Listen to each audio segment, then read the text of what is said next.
Good afternoon and happy Friday, everyone. Welcome to 12 News Now. I'm Israel Bryant. I hope that you all are having a great day and also a great week so far. I know we're seeing some sunny skies out there, and temperatures are expected to warm up today and the rest of this weekend as well too. I'll be sure to check into our latest weather forecast and bring you this weekend's forecast too here in a little bit. First, I do want to go ahead and get into some news that you all need to know this afternoon. In Petersburg, state police are investigating this after a special agent was shot. Police say the agent was sitting in a parked, unmarked VSP patrol car when someone shot at the vehicle just before 11 last night. They say a bullet shattered the rear window and grazed the special agent. That person was taken to the hospital and is expected to be okay, but we do not have any suspect information at this moment. But if you can help or saw something, call Virginia State Police. That number is right there at the bottom of your screen. It's 804-750-8458. Again, if you have any information that may help, call 804-750-8458. And we do have some local breaking news on a major economic development coming to Prince George County. Governor Youngkin announcing a new glass manufacturing plant is coming to the county. It will bring hundreds of job opportunities for Virginians. That new glass manufacturing plant, which will be called Triple Diamond Glass, is being established at the former Rolls-Royce building here in Prince George, which shut down during the pandemic. The new plant will bring over 650 job opportunities and be a $54.3 million investment. The company is making all this happen is called PGT Innovations, and it's a manufacturing company that builds glass and doors that can withstand major storms like hurricanes and severe thunderstorms. Governor Youngkin says the announcement is an excellent example of partnership between Virginia and outside companies. Youngkin is also looking ahead to the plant bringing economic growth to the area. And when we collaborate, we can not just do more, but we can do it faster. And that's always one of my primary goals, which is how do we double what we aspire to do and have the time it takes to get there. PGT says they made the decision to come here based on its close proximity to I-95, the business climate, and workforce talent in the area. Right now, there's no exact timeline for when this new plant will be up and running, but people can start applying for those jobs online right now. And two wildfires continue to burn in Western Virginia this afternoon. According to the Virginia Department of Forestry, the fire in Madison County has now burned more than 1,100 acres. Firefighters continue to monitor the containment lines and any structures in the area. And the wildfire in Pulaski County has burned almost 500 acres. It is now 90% contained. We'll be sure to bring you the latest coming out of those wildfires over in Western Virginia. And the drastic change in temperatures is impacting students at one Richmond school. Parents tells us their kids at Woodville Elementary are bundling up even in classrooms, waiting for the heat to kick in. The division says the HVAC systems in the building can be problematic as the school is one of the older ones. They tell us it takes time for it to start up, and it's not just a flick of a switch. We may have three or four different boilers and or HVAC units that are working in concert, and if one is deficient, then the entire building may experience real problems. Young says he's proposed allowing students to switch schools to a more updated one while the problems are addressed, but so far the school board has not acted on it. And if you have a problem that you think we should know about, the NBC 12 investigators are on your side. To get in touch with us, just email investigators@nbc12.com.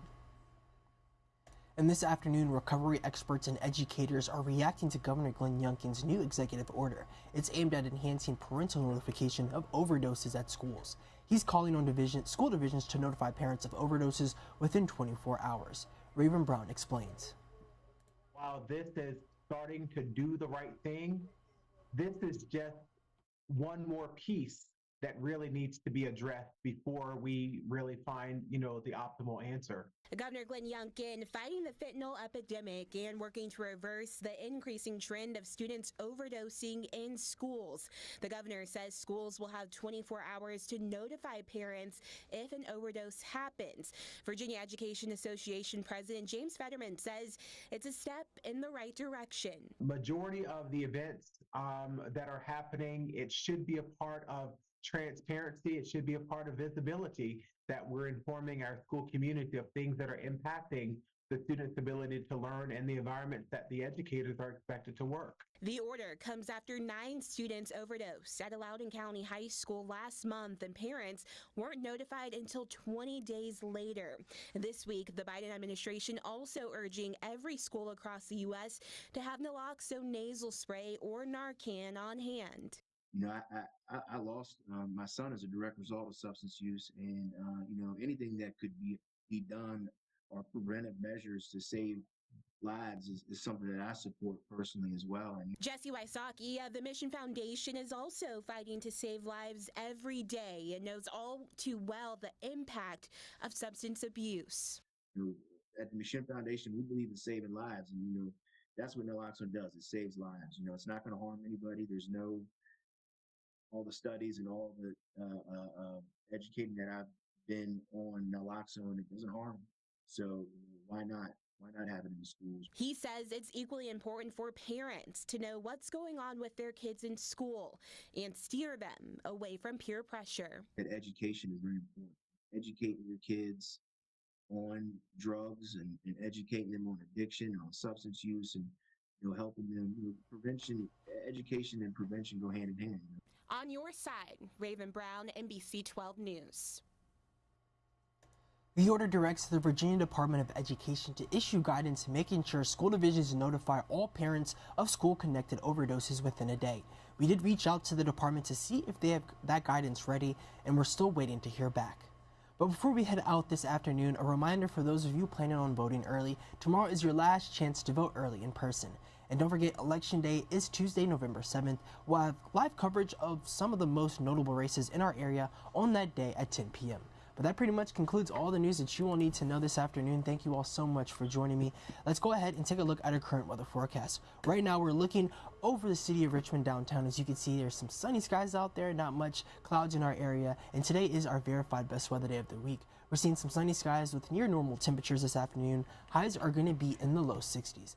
I do want to go ahead and load in our other weather maps too, just so we can see what our other Central Virginia viewing areas are looking like on this Friday afternoon. Alrighty, right now we are looking at our B&W Builders WeatherNet. Over in Gucci it is 57, over in Hopewell it is 54, and over in Henrico it is 60. So yeah, this weekend we're seeing some mostly sunny skies on Saturday. Lows are going to be in the upper 30s, highs are going to be in the upper 60s. And we do have a first alert. Daylight saving times ends at 2 a.m. Sunday, so remember to shift your clocks back 1 hour. So we do have an extra hour this weekend. I'm very happy for that. And then Sunday, we're seeing a mix of clouds and sunshine. Lows are going to be in the low to mid 40s, and the highs are going to be in the upper 60s. So definitely make sure you download our NBC 12 First Alert weather app. That way you can stay up to date with any new or unexpected weather conditions coming into your area. And also be sure to join us coming up at 3 o'clock. We'll have First Look at 3. We'll have some more news and weather in those shows. And also, too, you can see what our reporters are working on and get your latest headlines, too, in those shows. But I do want to thank you all again for joining me. I hope that you all are having a great day and hope that you all had a great week as well, too. I hope to see you all back here Monday morning at 9 a.m. for some more 12 News Now. I'll have some news ready to start your week. But I do want to thank you all again. Hope that you all are having a great day and hope that you all have a great weekend. I'll see you back here Monday morning at 9 a.m. for some more 12 News Now. Have a good one.